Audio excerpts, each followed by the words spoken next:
we will discuss William Wordsworth as a romantic poet. Let's start the video. William Wordsworth is one of the most celebrated poets of the Romantic period. William Wordsworth romantic काल के सबसे प्रसिद्ध कवियों में से एक हैं, which spanned the late 18th and early 19th centuries, जो 18वीं सदी के अंत और 19वीं सदी की शुरुआत तक फैला हुआ था। यानी कि रोमांटिक पीरियड था वो 18वीं सदी के अंत और 19वीं सदी की शुरुआत तक फैला हुआ था। उन रोमांटिक पोइट में से सबसे एक माने जाते हैं William Wordsworth. The romantic movement emphasized emotions, nature, individualism and the power of imagination. Romantic movement ने इमोशंस यानी कि भावनाएं, नेचर प्रकृति, इंडिविजुअलिज्म व्यक्तिवाद and the power of imagination कल्पना की शक्ति पर जोर दिया। Wordsworth, a key figure in this movement, is best known for his deep connection with nature and his belief in the power of the human mind to find truth and beauty in the world। यानी कि जो Wordsworth की figure है इस movement का मुख्य व्यक्ति है, वो प्रकृति के साथ अपने गहरे संबंध और दुनिया में सच्चाई और सुंदरता खोजने के लिए और ह्यूमन माइंड में उनके विश्वास के लिए जाना जाता। One of Wordsworth's central idea as a romantic poet is the importance of nature। Romantic poet के रूप में वर्ड्सवर्थ के सेंट्रल आइडिया में से एक नेचर का इम्पोर्टेंस है।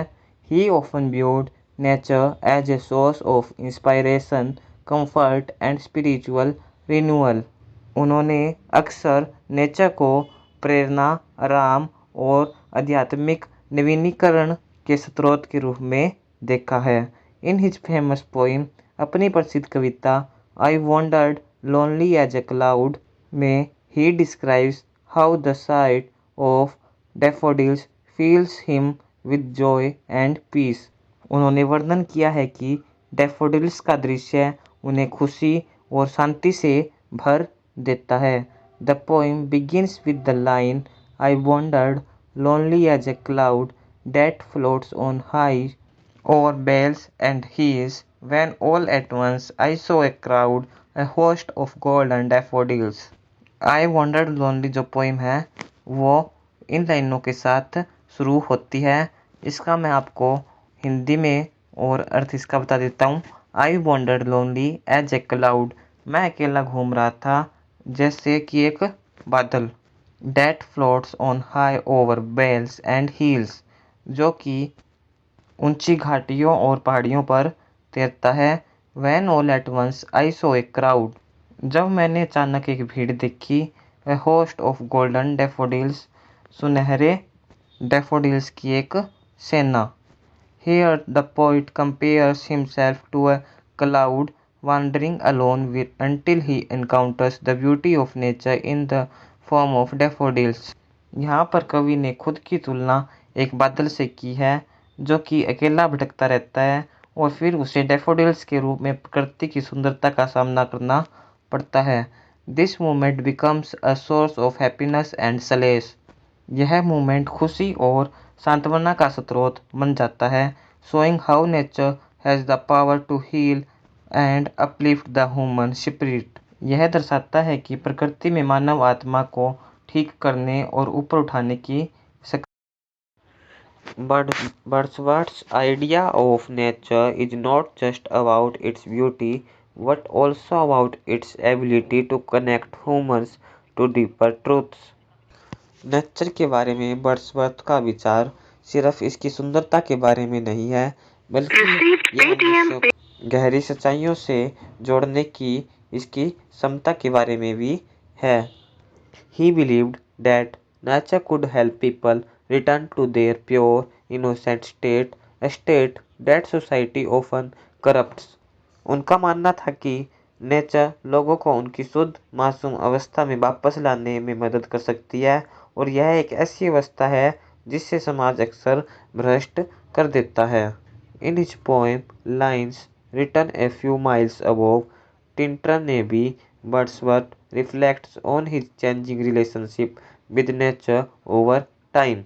अपनी poem lines written a few miles above Tintern Abbey में वर्ड्सवर्थ टाइम के साथ अपने बदलते हुए संबंधों के बारे में विचार करता है। यानी कि टाइम के साथ वर्ड्सवर्थ के प्रकृति के साथ जो संबंध है वो चेंज हो जाते हैं।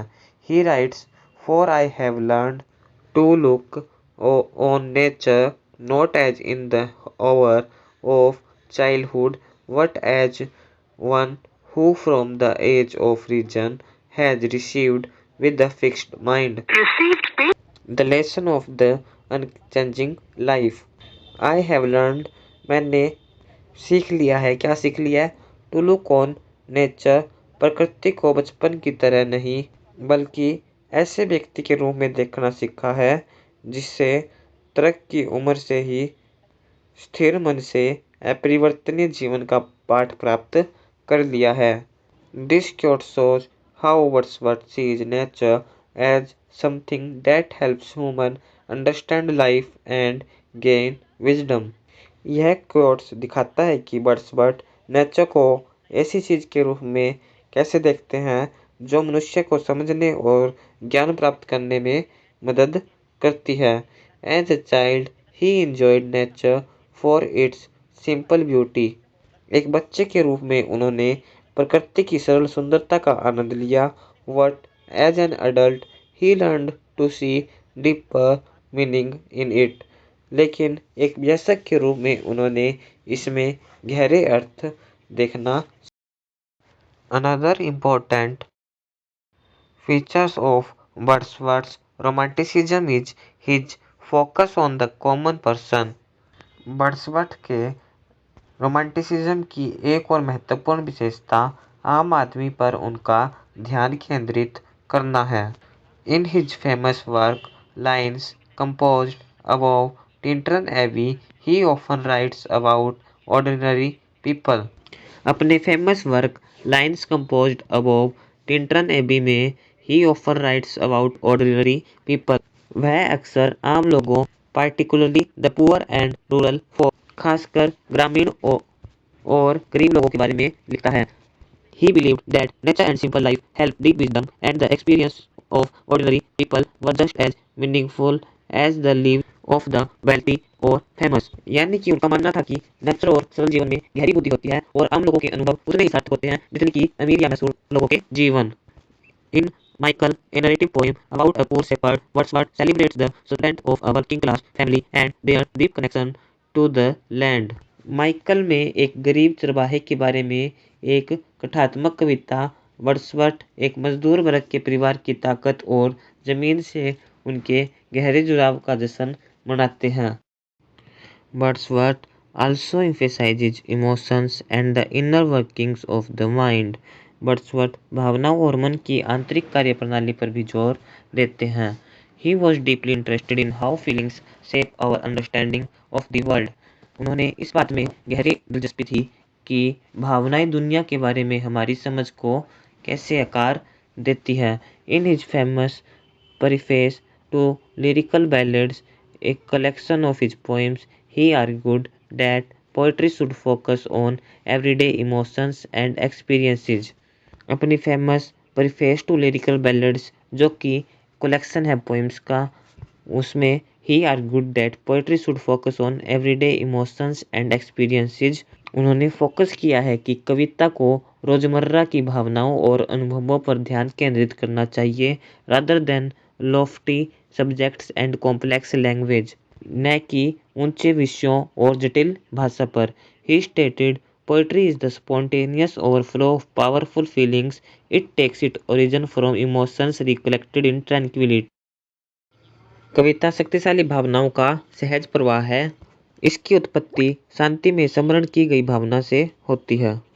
तो ये हमारी William Wordsworth as a romantic poet की वीडियो थी। हमने पूरी कोशिश की है वीडियो को बिल्कुल इजी वे से बनाने की और आपको समझाने की। आई होप आपको ये वीडियो पसंद आई होगी। फिर मिलेंगे ऐसी ही एक और वीडियो के साथ। बने रहें SR स्टडी सॉल्यूशन के साथ। Thank you, bye bye.